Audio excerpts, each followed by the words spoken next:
warahmatullahi wabarakatuh. Halo adik-adik, apa kabarnya hari ini? Semoga selalu sehat ya. Nah, pada kesempatan kali ini kita akan belajar mengenai buku tema kelas 2, tema 1, subtema 1, pembelajaran 2 mengenai hidup rukun di rumah. Adapun tujuan pembelajaran yang ingin dicapai yaitu yang pertama, siswa dapat memasangkan simbol dengan bunyi sila-sila pada Pancasila dengan benar. Yang kedua, siswa dapat menceritakan pengalaman penerapan sila pertama pada Pancasila dengan benar. Yang ketiga, siswa dapat menentukan bagian yang termasuk kepada ungkapan dan artinya pada cerita dengan benar. Yang keempat, siswa dapat menjelaskan gerakan sederhana pada permainan dengan benar. Yang kelima, siswa dapat melakukan gerakan sederhana pada permainan sederhana dengan benar. Nah, sebelum pembelajaran dimulai, mari kita berdoa terlebih dahulu. Berdoa di dalam hati, mulai.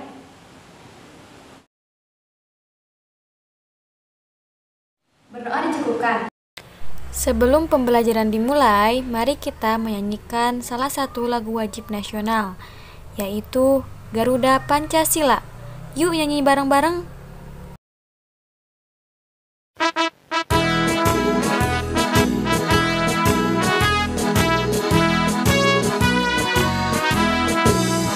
Garuda Pancasila, akulah pendukungmu, patriot proklamasi, sedia berkorban untukmu.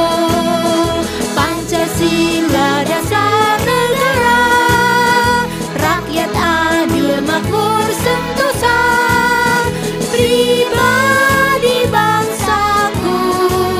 Ayo maju, maju, ayo maju, maju, ayo maju, maju.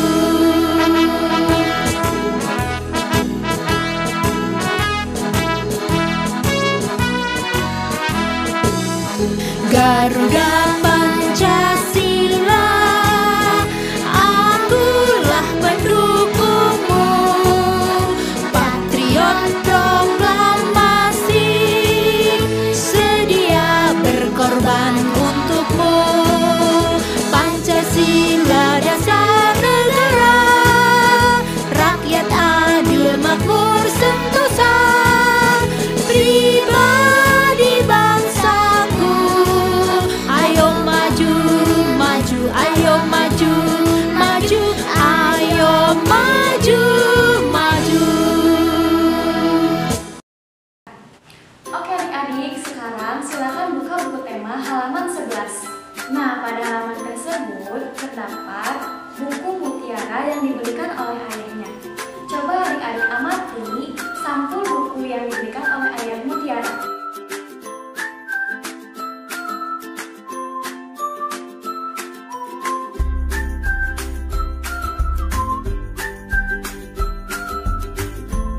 Pada sampul buku tersebut terdapat gambar apa?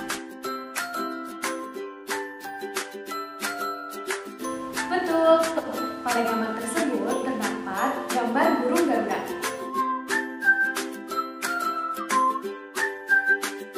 Nah, Garuda Pancasila ini merupakan lambang negara Indonesia, di mana di tengah-tengahnya terdapat perisai yang merupakan simbol-simbol sila Pancasila.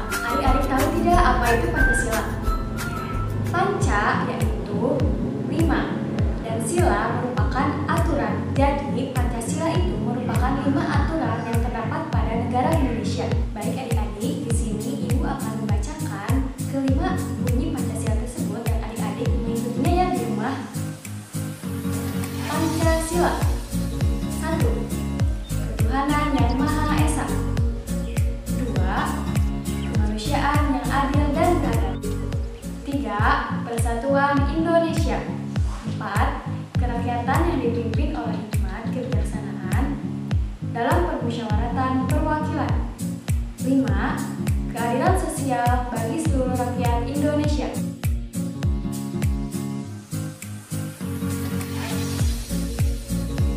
Nah, selanjutnya mari kita pasangkan simbol-simbol Pancasila dengan bunyi-bunyi silanya. Nah, yang pertama, ketuhanan yang Maha Esa. Simbolnya yaitu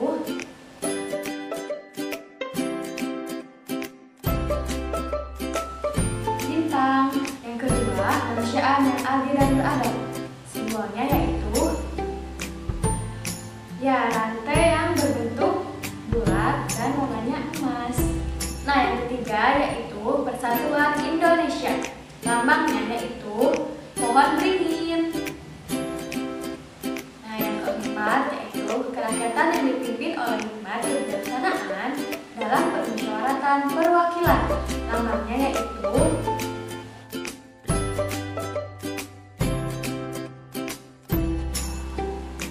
kepala banteng. Yang kelima yaitu keadilan sosial bagi seluruh rakyat Indonesia. Simbolnya yaitu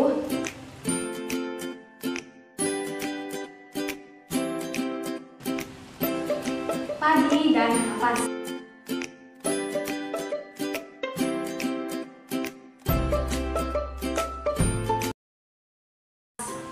Nah, gimana adik-adik, sudah hafalkan simbol-simbol yang terdapat pada kelima Pancasila? Sekarang siapkan buku catatan kalian. Di sini ibu akan menunjukkan sebuah simbol dan kalian harus menuliskan bunyi silanya. Siap? Oke, yang pertama. Apakah bunyi sila pada simbol tersebut?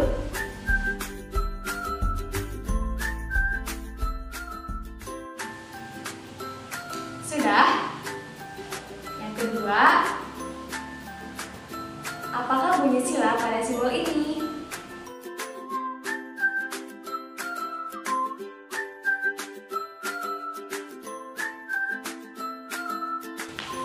Setelah memasangkan simbol-simbol dengan bunyi sila, sekarang silakan adik-adik buka buku tema halaman 14. Amati gambar tersebut. Menurut adik-adik, gambar tersebut merupakan penerapan Pancasila, sila yang keberapa?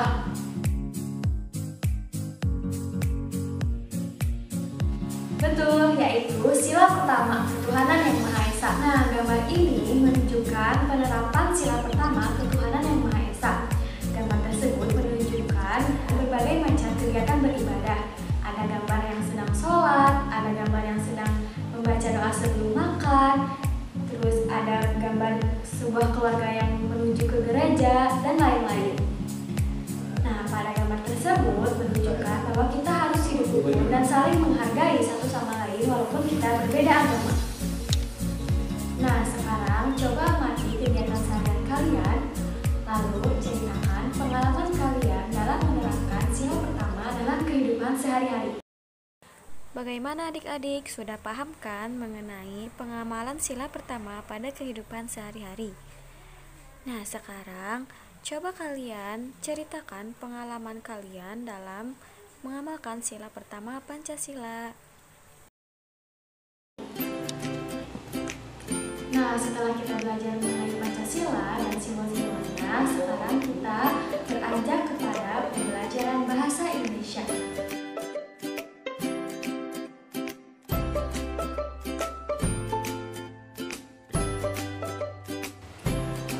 Silakan adik-adik buka buku tema halaman 15.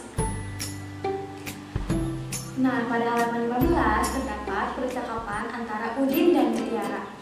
Silakan adik-adik cermati, lalu tentukan kalimat mana yang termasuk ke dalam kalimat ungkapan. Silakan ya, adik-adik cermati.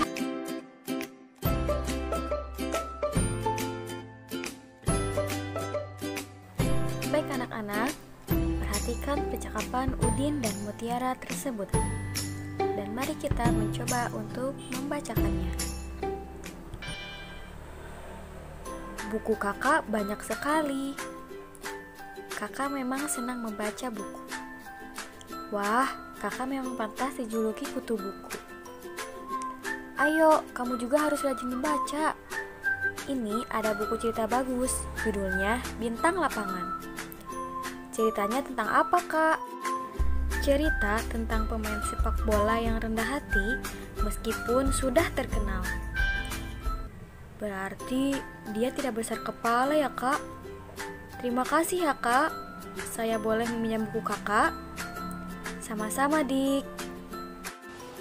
Oke adik-adik, seperti yang kita ketahui, kalimat ungkapan yaitu kalimat yang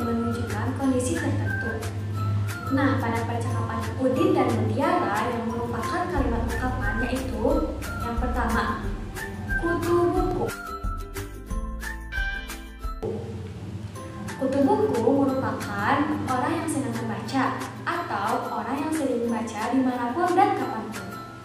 Nah, yang kedua yaitu bintang lapangan. Nah, bintang lapangan maknanya yaitu orang yang berbakat atau ahli di bidangnya, terutama pada bidang olahraga. Seseorang yang bintang lapangan akan sering berlatih untuk berbakat pada bidangnya. Berlatih dan bermain juga membuat badan kita sehat. Nah, anak-anak, yuk kita mencoba untuk memperagakan gerak dasar berjalan. Silahkan anak-anak buka buku tema halaman 18. Nah, pada halaman tersebut terdapat gambar anak kecil yang sedang memperagakan gerakan dasar berjalan. Yang pertama yaitu gerakan dasar berjalan ke depan. Langkah-langkah berjalan ke depan yaitu yang pertama, fokuskan pandanganmu ke depan. Yang kedua, langkahkan salah satu kaki ke depan. Yang ketiga, ayunkan tangan yang berlawanan dengan kaki ke depan. Dan lakukanlah dengan seksama. Yang kedua yaitu berjalan ke belakang. Ketika berjalan ke belakang, bagian kaki yang pertama mendarat yaitu ujung kaki atau jari-jari. Kemudian diikuti oleh tumit. Posisi kaki yang berada di depan diangkatkan sedikit supaya terjaganya keseimbangan dan tidak terjadinya jatuh. Posisi tangan diayunkan berlawanan dengan kaki yang dilangkahkan ke belakang.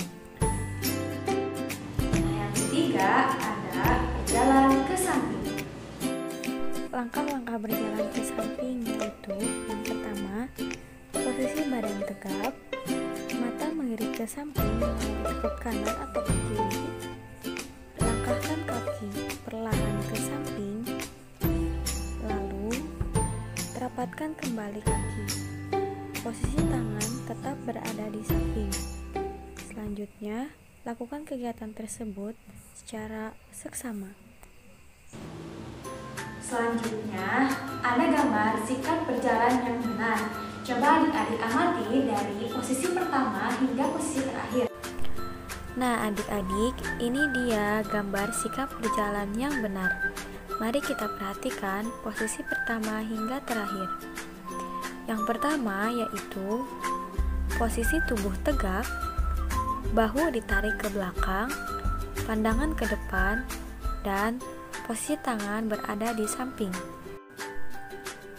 Posisi yang kedua yaitu ketika kaki kanan melangkah ke depan, maka tangan kiri diayunkan ke depan, tangan kanan ke belakang. Dan posisi yang ketiga yaitu ketika kaki kiri melangkah ke depan, maka tangan kanan yang mengayun ke depan, tangan kiri mengayun ke belakang. Selanjutnya, lakukan dengan seksama. Selanjutnya, nanti adik-adik coba di rumah berjalan dengan rapi dengan kelompok, mau itu bersama teman atau dengan keluarga kalian.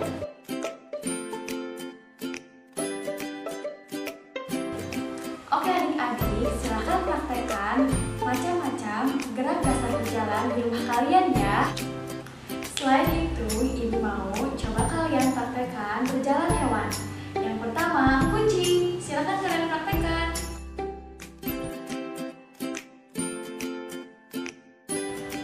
Yang kedua, coba kalian praktekkan berjalan bebek.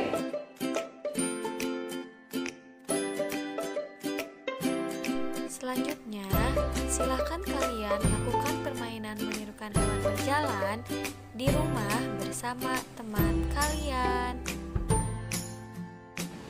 Adik-adik, kesimpulan pembelajaran pada hari ini yaitu yang pertama, terdapat kelima Pancasila beserta simbol-simbolnya. Yang kedua yaitu terdapat kalimat ungkapan pada cerita Udin dan Mutiara.